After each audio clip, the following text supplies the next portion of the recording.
Hello friends, ഇന്ന് നമുക്കിടയിൽ ഏറ്റവും കൂടുതൽ പ്രശ്നം ഉണ്ടാക്കുന്ന ഒരു കാര്യമാണ് തലമുടിയിലുണ്ടാകുന്ന താരൻ.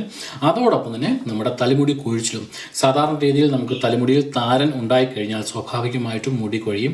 അതുകൊണ്ട് തന്നെ താരനും തലമുടി കൊഴിച്ചിലും ഒരേ നാണയത്തിൻ്റെ തന്നെ രണ്ട് വശങ്ങളാണ്. അതുകൊണ്ട് തന്നെ ഈ രണ്ട് കാര്യങ്ങളും നമുക്ക് പൂർണ്ണമായിട്ടും അവോയ്ഡ് ചെയ്യുവാണെങ്കിൽ വളരെയധികം ഗുണം കിട്ടും. നമുക്ക് അതിനായിട്ട് വേണ്ട ആദ്യത്തെ ഇൻഗ്രീഡിയൻ്റ് എന്ന് വെച്ചാൽ ഷിക്കക്കായ് പൗഡറാണ്. ഇത് ഇങ്ങനെ നമ്മൾ പാക്കറ്റായിട്ട് നമുക്ക് വിപണിയിൽ മേടിക്കാൻ കിട്ടുന്നതാണ്. എല്ലാ മെഡിക്കൽ ഷോപ്പിലും അതോടൊപ്പം ആയുർവേദ കടകളിലും സൂപ്പർ മാർക്കറ്റിലും ഒക്കെ നമുക്ക് മേടിക്കാൻ കിട്ടുന്നതാണ്.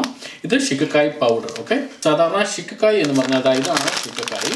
നമ്മുടെ ഏകദേശം പുളി ഉണങ്ങിയാൽ എങ്ങനെയിരിക്കും, സാധാരണ പുളി ഉണങ്ങിയാൽ എങ്ങനെയിരിക്കും അതുപോലെ ഇരിക്കുന്ന സാധനമാണ്. ഇത് ശരിക്കും പൊടിച്ച് മാർക്കറ്റിൽ വരുന്നതാണ് ഈ ഷിക്കക്കായ് പൗഡർ എന്ന് വെച്ചാൽ. ഓക്കെ, അപ്പോൾ എന്തായാലും നമുക്ക് ഈ ഒരു പൗഡർ മേടിക്കാം, അതിനുശേഷം നമുക്ക് ഇതിനായിട്ട് ഉപയോഗിക്കാം. അപ്പോൾ നമുക്ക് ഈ ഷിക്കക്കായ് പൗഡർ, ഒരു സ്പൂൺ ഷിക്കക്കായ് പൗഡർ നമുക്ക് എടുക്കാം. ഇനി വേണ്ട രണ്ടാമത്തെ ഇൻഗ്രീഡിയൻറ്റ് ചെമ്പരത്തി പൂവിൻ്റെ പൗഡറാണ്.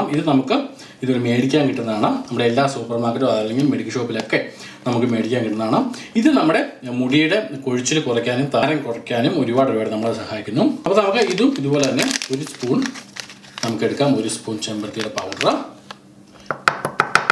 ഇനി നമുക്ക് വേണ്ട മൂന്നാമത്തെ സാധനം എന്ന് വെച്ചാൽ നമ്മുടെ സാധാരണ ഉലുവയാണ്. മീറ്റി എന്ന് ഹിന്ദി പറയുന്ന ഉലുവ. ഈ ഉലുവയുടെ പൊടിയാണ്. ഇത് സാധാരണ നമുക്ക് വീട്ടിൽ വേണമെങ്കിൽ പൊടിച്ചെടുക്കാം, അതല്ല നമുക്ക് കടയിൽ നിന്ന് മേടിക്കാനാണെങ്കിൽ കടയിൽ നിന്ന് മേടിക്കാവുന്നതേ ഉള്ളൂ. ഇതും ഇതുപോലെ ഇൻസ്റ്റൻ്റ് ആയിട്ട് നമുക്ക് കിട്ടുന്നതാണ്. അപ്പോൾ എന്തായാലും മീറ്റിയുടെ പൗഡർ, അതായത് ഈ ഉലുവ പൊടി എന്ന് വെച്ചാൽ നമ്മൾക്ക് ഒരുപാട് നമ്മുടെ താരൻ കളയാനും അതോടൊപ്പം തന്നെ ഹെയർ ഗ്രോത്ത് ഉണ്ടാകാനും ഒരുപാട് സഹായിക്കുന്നതാണ് മീറ്റി പൗഡർ. അതായത് നമ്മുടെ ഉലുവ പൊടി, അത് നമുക്ക് ഒരു സ്പൂൺ, ഇത് മൂന്നും ഒരേ അളവിൽ തന്നെ നമുക്ക് എടുക്കാം. ഇനി നമുക്ക് വേണ്ടത് ഒരു ലൈം ഓർ ലെമൺ നമുക്ക് പൂർണ്ണമായിട്ടും ഇതിലേക്ക് സ്ക്യൂസ് ചെയ്ത് ഒഴിക്കാം. ഒരു ലൈം ഓർ ലെമൺ നമ്മുടെ താരനെ ഒരുപാട് കളയാൻ വേണ്ടി നമ്മളെ സഹായിക്കുന്നു. അതോടൊപ്പം തന്നെ മുടിയിലുണ്ടാകുന്ന പൊട്ടൽ ഒക്കെ കളയാൻ വേണ്ടി നമ്മളെ ഒരുപാട് സഹായിക്കുന്നു നമ്മുടെ ലെമൻ്റെ ഈ ജ്യൂസ് അല്ലെങ്കിൽ ലൈം ജ്യൂസ്. അപ്പം ഈ ഒരു ചെറിയൊരു നാരങ്ങയാണെങ്കിൽ മൊത്തമായിട്ടും, അതല്ല എങ്കിൽ വലിയ ഒരു നാരങ്ങയാണെങ്കിൽ അതിൻ്റെ പകുതി മുഴുവനായിട്ടും നമുക്ക് ഇതിലേക്ക് സ്ക്യൂസ് ചെയ്ത് ഒഴിക്കാം. ഇനി നമുക്ക് ലാസ്റ്റ് വേണ്ടത് ഒരല്പം പച്ചവെള്ളം വേണം, സാധാരണ പച്ചവെള്ളം. ഇത് ശരിക്കും ഒരു പേസ്റ്റ് ആക്കി എടുക്കാൻ വേണ്ടിയാണ് നമുക്ക് ആ പച്ചവെള്ളം വിനിയോഗിക്കുന്നത്. അതുകൊണ്ട് നമുക്ക് ആദ്യം ഒരു 1-2 സ്പൂൺ ഒഴിച്ചു നോക്കാം. അതിനുശേഷം മാത്രമേ പിന്നെ നമുക്ക് ഒഴിക്കാവുള്ളൂ. ഇതുപോലെ വെച്ച ശേഷം ശരിക്കും ഒരു ചെറിയൊരു പേസ്റ്റ് ആക്കി എടുക്കാം. പേസ്റ്റ് ശരിക്കാവുന്നില്ല എങ്കിൽ പിന്നെയും ഒന്നുകൂടി ശരിക്കും ഒഴിക്കാം.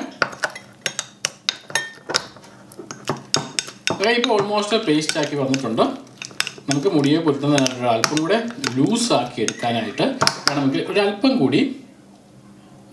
കൂടെ മാത്രം നമുക്ക് വെള്ളം ഒഴിക്കാം. അതിനുശേഷം ശരിക്കും മിക്സ് ചെയ്ത് കഴിഞ്ഞാൽ കറക്റ്റായിട്ട് നമ്മുടെ മുടിയിൽ ശരിക്കും പുരട്ടാനായിട്ടുള്ള നല്ല ഒരു പേസ്റ്റ് ആയിട്ടുണ്ട്. അപ്പോൾ ഇത് മിക്സ് ചെയ്ത് കഴിഞ്ഞാൽ ഇതുപോലെ ഒരു നല്ല ഒരു പേസ്റ്റ് നമുക്ക് കിട്ടും. ഇത് നമുക്ക് ഡയറക്റ്റായിട്ട് തന്നെ തലമുടിയിൽ അപ്ലൈ ചെയ്യാവുന്നതാണ്.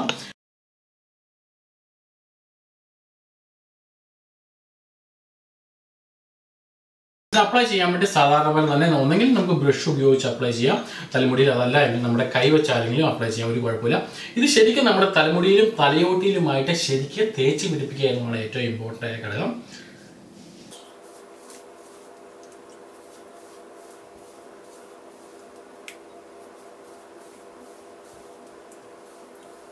അപ്പോൾ ഇതുപോലെ തേച്ച ശേഷം ശരിക്കും മസാജ് ചെയ്യുക. ഒരു 5 മിനിറ്റ് നേരം ശരിക്കും മസാജ് ചെയ്യുക.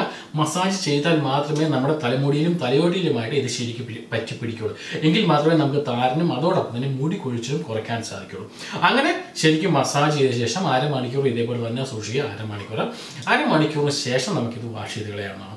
വാഷ് ചെയ്യുമ്പോൾ സാധാരണ ഷാമ്പു ഉപയോഗിക്കാതെ വാഷ് ചെയ്യാൻ ശ്രമിക്കുക. കാരണം ഇതിന് പ്രത്യേകിച്ച് ബാഡായിട്ട് ഒരു സ്മെല്ലുമില്ല. ഇനി നിർബന്ധമാണെങ്കിൽ മാത്രം ഒരല്പം ഷാമ്പു ഉപയോഗിച്ച് വാഷ് ചെയ്യുക. ഓക്കെ ഗൈസ്, ഇങ്ങനെ കണ്ടിന്യൂസ് ആയിട്ട് ഒരാഴ്ച 2-3 തവണ നിങ്ങളൊന്ന് റിപ്പീറ്റ് ചെയ്താൽ മതി. വളരെയധികം വ്യത്യാസം നിങ്ങൾക്ക് കാണാൻ സാധിക്കും. നിങ്ങളുടെ താരം പൂർണ്ണമായിട്ടും അതോടൊപ്പം തന്നെ മുടി കൊഴിച്ചിൽ പൂർണ്ണമായിട്ടും മാറ്റിയെടുക്കാൻ സാധിക്കും. ഓക്കെ ഗൈസ്, അപ്പോൾ വീഡിയോ ഇഷ്ടമായി കഴിഞ്ഞാൽ ലൈക്ക് ചെയ്യാനും ഷെയർ ചെയ്യാനും കമൻറ്റ് ചെയ്യാനും മറക്കാതിരിക്കുക. Thank you very much. Good bye. കൂടുതൽ വീഡിയോകൾക്കും വിശകലനങ്ങൾക്കുമായി എൻ്റെ 3 യൂട്യൂബ് ചാനൽ സബ്സ്ക്രൈബ് ചെയ്യുവാനും ഫേസ്ബുക്ക് പേജ് ലൈക്ക് ചെയ്യുവാനും എൻ്റെ വെബ്സൈറ്റ് സന്ദർശിക്കുവാനും മറക്കാതിരിക്കുക. ജോബി വയലങ്കൽ.